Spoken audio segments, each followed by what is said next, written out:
Prayer again of Jesus Christ. So today's verse is going to be Proverbs 23:50.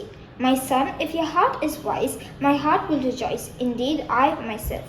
So இந்த வருஷம் வந்து God என்ன சொல்கிறேன்னா வந்து நம்மளோட வாழ்க்கையில் தான் வந்து எப்போவுமே வந்து காட் மேலே வந்து சந்தோஷமாக வந்து இருக்கணும். நம்ம வந்து காட் கூட வந்து சந்தோஷமாக வந்து அவரை வந்து நான் வந்து ப்ரேஸ் பண்ணேன். இப்போ பார்த்தீங்கன்னா நிறைய பேர் வந்து இருக்காங்க, ஒரு நேம் சேக்காக வந்து காட் வந்து ப்ரேஸ் பண்ணாங்க. ஒரு நேம் சேக்காக நான் வந்து ஒரு கிறிஸ்டினாக பிறந்துட்டேன், அதனால நான் வந்து காடை வந்து வர்ஷிப் பண்ணி தான் ஆகணும் அப்படின்ட்டு வந்து மற்றவங்களுக்காக வந்து அவங்க வந்து பண்ணுறாங்க.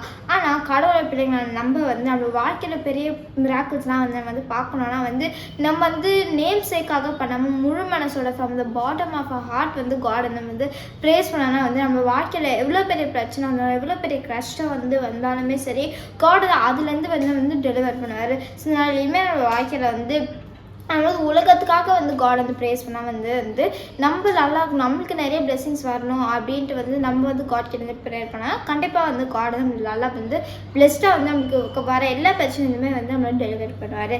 ஸோ நம்ம ப்ரேயர் பண்ணலாமா?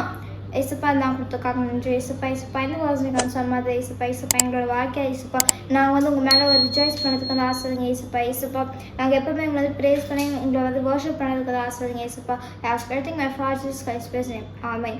God bless you. Have a great day. Bye.